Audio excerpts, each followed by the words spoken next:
Hey girl, hey, welcome back to my channel. It's your girl Misha. Thank you guys for joining me yet again for another review. Tonight we are back with the Real Housewives of New York, episode 5.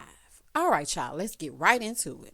When the episode first opens up, we remember last episode, Luann went ahead and told Eboni she could exit stage left, right? So Eboni is leaving Luann's house and Sonja is trying to leave with her. And she's like, no, you stay. These are your friends. You don't have to come with me, right?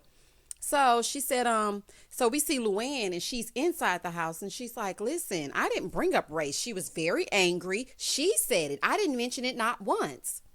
Okay, Luann, you are still saying what is upsetting her. She's very angry. Okay, now y'all keep that in mind for later on in the episode, okay? So anyway, Sonja said, women in general don't like to hear the word angry. And when you're a black woman, just avoid it. Okay. And if you do say it, then you accept responsibility for saying it and you correct it as you should. Good job, Sonja. You know what? I like sober Sonja. Sonja, if we can keep you off of the Pinot Grigio or whatever it is that y'all like to drink up and through the New York streets, honey, you could actually come across articulate and we could know exactly what it is and your thought process behind the things that you say. We love it, honey. I love to see it. So anyway, Heather is trying to pipe up now, but honey said nothing at the table, so I really don't want to hear it at all, okay?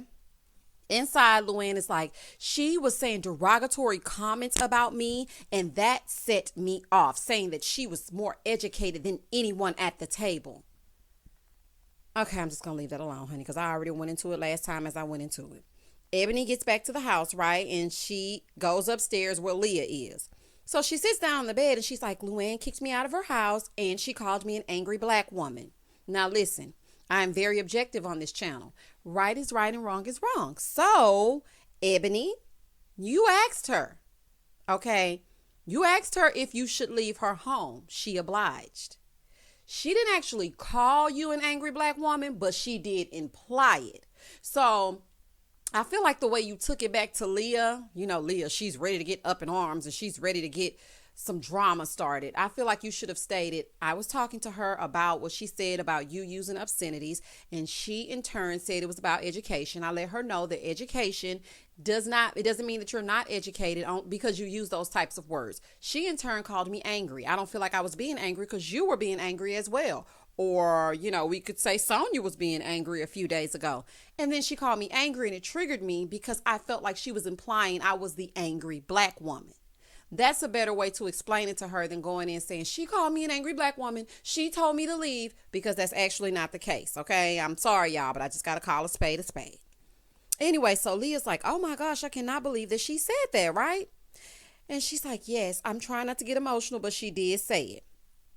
Eboni is telling Leah what happened. Over at Luann's house, Heather was trying to explain to her why what she did was wrong, right? But nobody is above Luann. So she's listening, but she's not hearing her. Okay, Luann is appalled because she's like, you want me to give her an apology? Honey, she would never. Okay. At the house, Leah said, Eboni is a better woman than me because I would have burned the place down. Now, Leah, we know that you would have struck a match, honey, and blew everybody up into a puff of smoke. But we are not afforded that same luxury, okay? We're not even allowed to have emotions. Be strong. Hold the weight of the world, on your shoulders. Be the strong black woman. Take care of the family. Hold the man down. Go through ups and downs without even batting an eye. That's what we've been given, okay? So, I know you probably would have done whatever you did, but we don't have the same luxuries, okay? So Heather goes in to talk to Eboni. And this is the part that was crazy, okay? So Heather said, I have a different lens on it. I've been in the core of Black America, and it's a beautiful place. Okay, Heather. Eboni said, can you tell me more about that? Can you expound on that? She said, well, I worked for Puffy for 5 years, and then I worked for Beyonce. Girl, you name dropping a couple black people does not mean that you've been in the center of black culture. Like, what are you saying? So Eboni said, but then there's a real Black America. That's not the entertainment industry. Heather acting like she marched with the Black Panthers or something, child. She was like, child, I'm like, oh my goodness, Heather. Heather said, no, I'm not talking about Puffy because that's fake Black America. Heather, what in the hell are you talking about? And you guys know I try not to use profanity in my reviews, but what are you talking about? What is fake Black America? So people with money that are black don't face discrimination? Honey, tell that to all of the black Hollywood actresses that go for the same roles as your Jennifer Anistons. Like, what are you saying? That's fake black America. Then she starts explaining, I was with this guy and he had on a Gucci outfit and they wouldn't even stop. And I had to hail the cab. Heather, please just, okay. Eboni said, well, that's elite. Heather said, oh, I was around interns as well. Heather, stop. Just stop. Please, just stop. Thanks, honey. I know you're trying to act like you're down with the people, but please, just stop. So Eboni said, Heather does have an elevated awareness, but her acting as if she really knows certain things that she really does not makes me slightly uncomfortable. And Eboni didn't say it in those words, but I just feel like, honey, let me just paraphrase it and zhuzh it up, okay? So Eboni said, I hope that Luann apologizes for the stereotypical way that she addressed me, honey, but let's see if she does, okay? So Heather goes in to talk to Luann. She said, listen, I want you guys to talk in a way where you aren't talking over each other so you can hear each other's different perspective, right? So here goes Luann. Luann said, well, she was up off her seat in my face. See, now that pisses me off because listen to me. Stop acting as though you are so appalled or so scared or afraid that she got up out of her seat. You, Bethany, Dorinda, all of you have gotten out of your seats and into each other's faces. Like, I'm just trying to figure out why you're so upset now. Honey, the double standard is baffling. Okay? How about being in a drunken rage threatening a police officer? Do we go around saying we're afraid of Countess Luann? No, we do not. Child, cut it out, honey. It's the hypocrisy for me. The ladies gather and sit down to talk it out, right? So Eboni tells Luann, I hold you in a high regard. And, when you said the word angry, it was unacceptable. So then she tells her that word has a very, very stereotypical connotation to it. And we aren't afforded the same luxuries, of having a wide range of emotions. Like, we're almost made to not even be human, to not feel, okay? And so she did admit to raising her voice, which was a good thing. But you saying that hurt me. This is what she's saying to Luann. So then she said, I would love it if you would just be okay with me being upset sometimes. Listen, y'all, the fact that she has to ask permission to do something that is natural is mind-blowing to me. We have to ask for permission to be upset. Child, I have heard it all, okay? Let me tell you something. This entire episode was triggering to me, but I made my way through, okay, to bring you this lovely review. So Luann said, I didn't understand that word would upset you. Honey, I'm not buying it, okay? So then she said, I should have used the word upset. You were in my home, my daughter's there, and my Taurus horns just went up. Listen, you and Ramona gotta stop using the daughter as an excuse. They're adults, okay? Not 6 years old. These are real life things that are happening and your daughter needs to know about them. And stop, you and your daughter just got back cool, honey. Wasn't your kid suing you or something like that? Honey, don't think I forgot. Luann apologizes, okay, and says she will hope that Eboni would do the same. And I'm thinking like, you would hope that she would apologize to you. Say what now? Okay, girl. So then she said, you want me to apologize for making you upset? She said, you upset me as well. Luann, you just don't get it, honey. This shows that there was no sincerity behind what you just said. When you aren't in mixed company, you probably say worse. And I'm just saying, this is what I'm observing, okay? Your pompous attitude and sense of entitlement, child, it's almost comical. Ha ha ha ha ha. Child, ridiculousness. So Sonja said, well, can you tell us how you were upset? Because honey, even Sonja is confused. She said, it upset me, lying. I can tell you're lying because when you're replying, stutter, stutter, stutter, stutter. Go ahead on, Luann, girl. Talking about she's upset because, you were yelling and that you didn't want to listen and you got upset with me.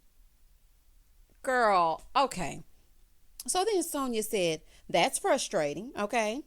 But who should be apologizing here? Sonja, see, this is why you have always been my favorite, okay? This is why you have always been my girl. So Heather said, we as white people need to just apologize and leave it be, okay? It was a triggering word for her, and I think we need to just accept that and move forward. So Ebony said, I accept. So then Luann said, I apologize for you for using that triggering word. I apologize for that. So Ebony said, listen, I accept it, but I won't apologize to you because by me apologizing, it's saying I'm not allowed to have a natural reaction to a very deep-seated triggering word. And I agree. I don't feel like you should apologize for having your emotions. Your emotions are your emotions. Your truth is your truth. So Ebony said, look, I want to acknowledge that Leah, called y'all all hoes, honey, and nobody said a word. She was told to come and sit back down. But for me, I was angry. So then Luann looked at her like, what? Oh my God, I don't remember that. So then Luann says, well, no, not me. She didn't call me that. And then Leah said, no, I called you all hoes. Child, the fact that they just saying it like it's no big deal, honey. Oh, my goodness. So, Luann, please, you knew that she called you all hoes because you were smiling when she said it. I vividly remember you smiling. So then Ramona gonna say, well, we're giving her a pass because her grandma's dying. Ebony said, my grandmother is too. And I know that you know that because when y'all were at this healing grunge party or whatever y'all were doing in this previous episode, she expressed that her grandmother was dying as well, and her mom and her grandmother are her only two living blood relatives. That just shows that y'all see through her and you don't actually listen. Child, it was so much going on up and through, child. It's so much that I could talk about, but you know what? I'm just gonna keep moving forward. So Ebony was like, my grandmother's dying too. Honey, I know that's right. We're all going through things. That does not give you the right to stereotype me as angry because I'm telling you how I feel about a comment that you made. Girl, goodbye, honey. Ebony said, it's not my burden to teach you all. And so then Ramona was like, well, I didn't ask you to teach me. She's like, yes, you did, honey. You said it kind of nicely, but you did. You said that, you want to learn, or she said something like that. But Sonja said, listen, in her confessional, she said the burden's on us. We're privileged white ladies. Sonja, when I tell you I stand, honey, I stand. Say it, Sonja. Self-awareness is everything.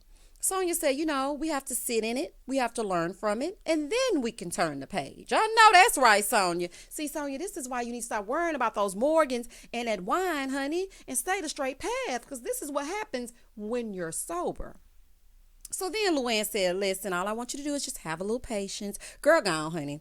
They agreed to let it go, right? And they hug it out and agree that they both adore each other. I found this to be very fake, but okay, if they like it, I love it.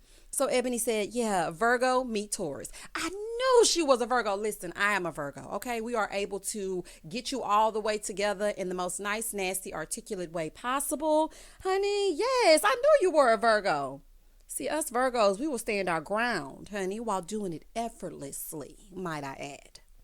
Ebony has had enough of these heifers for the night. So she said, listen, I'm not going to eat your little food, Ramona. I'm going to order me some comfort food, and I'm going to sit in the middle of my bed and think about today's events, okay? But before that, she stops over with Sonja, and she says, Luann is a diva. She's a good person. And Ebony said, no, it's cool. We all make mistakes. Sonja said, yeah, I make mistakes all the time. I'm a loser.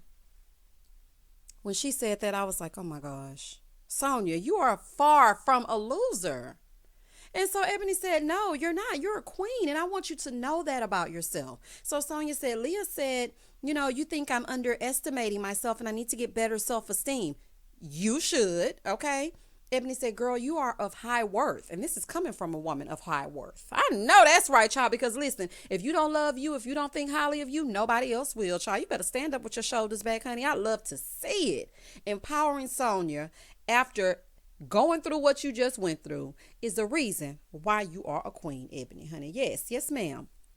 So anyway, I feel like her empowering Sonja after so many years of being told she's the flunky or the fling of the group, that she needs life spoken into her. Like she's adopted and internalized everything that these women have been saying to her for the past few seasons. That's the very reason why she goes MIA when these cameras are down. So Ebony said, her friends have made her think she's less than valuable. Honey, it couldn't be me. That's probably why she don't even answer them, acknowledge them, nothing. As soon as the cameras come back, she needs some wine just to deal with them. That's ridiculous. Heather comes in to get her bag, right? And then this imbecile says, great job. You're very articulate, by the way. I don't know if anyone's ever told you that. Well, thank you, Heather. Her with her 3 degrees, one of them being a law degree and being a correspondent for Fox, speaking the Ebonics and all. Of course she knows she's articulate. Let me tell you something.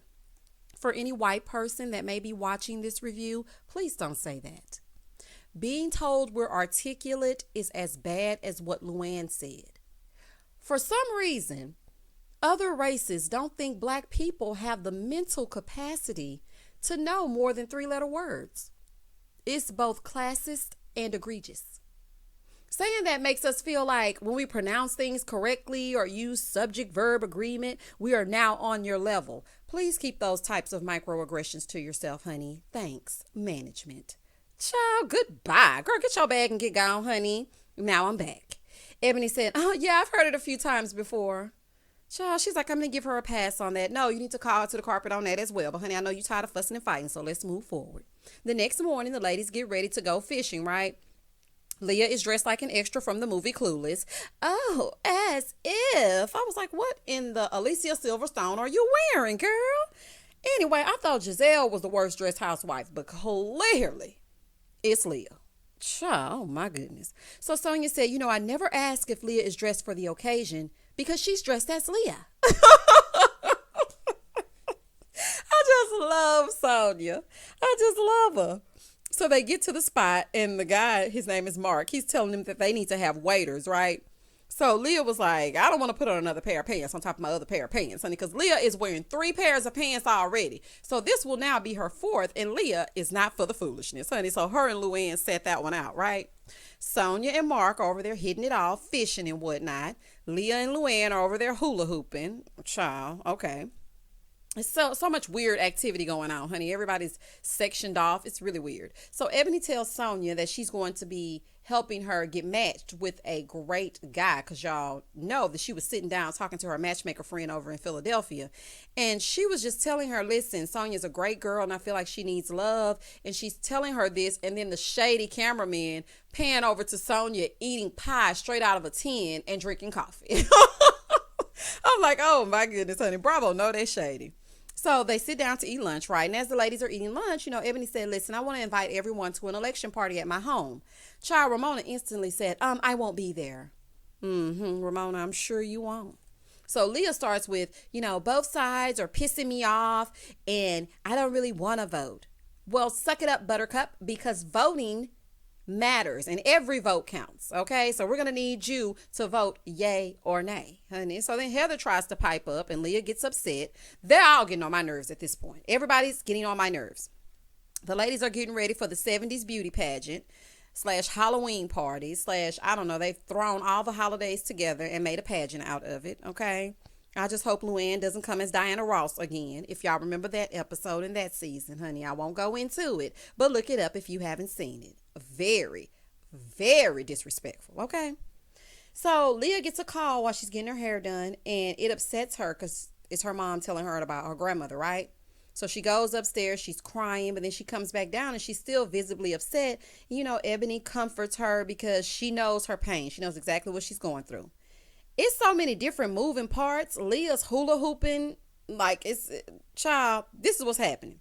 Leah's a hula hooping corpse. Sonja's a mime. Eboni is giving Foxy Brown teas. I don't know what exactly, Luann is giving, honey, but she had on a jumpsuit, so we'll just go with it. Child, and Ramona had on a ball gown and she was holding 3-pound weights. So I'm just confused. So Eboni tells Leah, because they're sitting in the room, right? And she was bringing up how Heather talked to her about the podcast. And she also talked to her about Leah voting. And so Eboni was just explaining to her, listen, voting is very important, especially in this election, the election that just passed, and especially for my people. So then Leah gets upset. She gets heated because, she loves Heather. Okay. She feels like Heather is a know-it-all and always in somebody's business, trying to insert herself where she doesn't belong, acting like she knows things that she really doesn't know. So Leah has had enough. Honey, it don't take much to set her off, okay? So Leah comes yelling over the balcony, saying, don't be in my business like a Karen. Heather is totally clueless, honey. She's like, Karen who? Honey, my name's Heather. She has no idea what a Karen is, child. So Leah said, don't talk to my friend about me, about my political choices. So her and Heather exchange words, honey. It's getting heated. Heather says, Leah sounds like a dingbat. Here comes Luann. I'm not sure why. Eboni is trying to explain to Heather exactly what she said. She said, listen, I'm not about the backbiting conversation. I want to tell you what I said. I did tell her what you said about the whole voting thing and why the voting is very important to me. Now everybody is arguing over voting. As everyone is yelling, Leah blurted out, my grandmother is dying. I'm like, oh my gosh. Now notice, I want y'all to notice that the entire time Leah is screaming like a banshee, nobody is saying a word. No one's saying, calm down, Leah. Leah, you're being angry. Luann walked right into the eye of the storm. Did not say one word. Okay, I just want y'all to keep that in mind. So it's time to get in the van or whatever. Leah gets in and forgets something. So Luann said, I'll go grab it for you. So Heather is getting in at the same time. So Leah's like, please do not leave me on here with her. So Heather said, relax, bit. Okay, because Heather has had enough. Okay. So she's like, relax, BITCH. Okay. Leah gets up and throws these flowers at Heather. Child, listen to me. The way I'm set up, Leah would have really been a corpse. Child, don't get physical in any way with me. I don't like that because there's kind of something in me that I don't have an off switch once I feel like the physical is happening. Child, you better than me. Leah gets out of the car. Everyone is scrambling to get Leah back in. Ebony screaming, hurry before Leah gets out. Luann's like, hurry before they kill each other in the van. Heather's just sitting there dressed in all white. Child, I don't know what's happened. I guess she's feeling virginal. And I mean, it's just a mess all up and through. So as they're screaming and trying to get Leah to get back in the car, Luann's like, would you like to drive with me? We can take a separate car. Leah's not listening. Leah's like, no, I need to go be with my grandmother. I am tired of this. I'm sick of Heather. I'm ready to go. To be continued. Woo, child. This episode took me on a roller coaster of emotions. I was angry, mad, sad. I laughed a little, loved on Sonja, got pissed at Luann, got mad at Leah for being Leah. Like, Leah, you need to go, honey. If you got to go check on your grandmother, child, go. Take you a season off and then come back, honey. Somebody commented that maybe your contract will not allow you to go and take care of your grandmother, honey. Go take care of your grandma, child. Let the apple go. All right, y'all. So that was my review for The Real Housewives of New York. I hope that you all enjoyed it. Please do not hesitate to like, comment, and subscribe.